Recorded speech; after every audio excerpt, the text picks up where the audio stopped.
જય સ્વામિનારાયણ મિત્રો, આજે તમને આ રેસીપી જોઈને ખબર પડી ગઈ હશે કે ઉત્તરાયણ નજીક આવી ગઈ. તો આજે આપણે બનાવવાની છે ઉત્તરાયણ સ્પેશિયલ તલ અને ગોળની ચીકી. તો તેની માટે અહીંયા મેં 250 ગ્રામ જેટલો ગોળ લીધો છે અને 250 ગ્રામ જેટલા સફેદ તલ લીધા છે. ગેસ ઓન કરી પેનની અંદર આપણે બધા તલ એડ કરી દેવાના છે અને ગેસની મીડિયમ ફ્લેમ ઉપર આપણે તેલને સરસ એવા શેકી લઈશું. એકદમ દાણો ફૂલીને ગોળ થઈ જાય ને ત્યાં સુધી આપણે તલને શેકવાના છે. તલને શેકાઈ જાય એટલે એક અલગ પ્લેટમાં મૂકી દઈએ. ત્યાર પછી ફરીથી ગેસ ઓન કરી એક પેનની અંદર 2 ચમચી જેટલું ઘી એડ કરવાનું છે. ઘી ગરમ થઈ જાય એટલે તેની અંદર આપણે જે 250 ગ્રામ જેટલો ગોળ વાતરીને લીધો હતો તે એડ કરવાનો છે. મિત્રો, અહીંયા મેં ખાસ ચીકી બનાવવા માટે જે ઉપયોગમાં લેવાય છે તે જ ગોળનો ઉપયોગ કર્યો છે. તેનાથી ચીકી ખૂબ જ સારી એવી બને છે. એકદમ માર્કેટમાં મળે ને તેવી જ આપણી ચીકી બને છે. હવે અહીંયા આપણો ગોળ સરસ ઓગળી રહ્યો છે. ત્યાં સુધીમાં આપણે જે ચીકીનું મિશ્રણ બનાવીને તે પાથરવા માટે એક પ્લાસ્ટિક પેપરની ઉપર આપણે થોડું ઘી લગાવી દઈએ. આ બાજુ તમે જોઈ શકો છો મિત્રો કે આપણો ગોળ પણ સરસ ઓગળી રહ્યો છે અને તેનો પાયો આવી રહ્યો છે.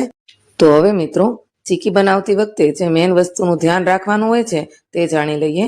તો હવે અહીંયા આપણે એક વાટકીની અંદર થોડું પાણી લેવાનું છે અને 2 ટીપા આપણે જે ગોળ ઓગાળ્યો છે તેના એડ કરવાના છે અને ચેક કરવાનું છે કે ચીકી બનાવવા માટેનો સરસ એવો પાયો આવ્યો છે તે નહીં. તો હવે અહીંયા આપણે પાયો થોડો હજી કાચો છે તો 2 મિનિટ સુધી ફરીથી હલાવશું અને ફરીથી પાણીની અંદર આપણે જે ગોળનો પાયો લીધો છે તેના 2 ટીપા એડ કરી ચેક કરી લઈશું. તો હવે અહીંયા પરફેક્ટ આપણો પાયો બનીને તૈયાર થઈ ગયો છે.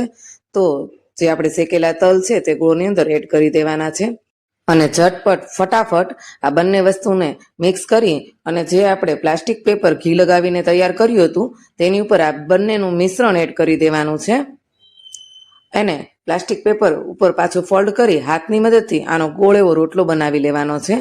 સરસ એવો ગોળ રોટલો થઈ જાય અને થોડું મિશ્રણ ઠરે નોર્મલી એટલે વેલણની મદદથી સરસ એવી એકદમ પતલી પતલી આપણે તલની આ પાપડી બનાવી લેવાની છે. તમે જોઈ શકો છો એકદમ સરસ એવી પતલી પતલી વણશો ને એટલે એકદમ માર્કેટમાં જેવી બને છે ને તેવો જ આપણો તલની ચીકીનો ટેસ્ટ આવશે અને તેવી જ પરફેક્ટ આપણી તલની ચીકી બનશે.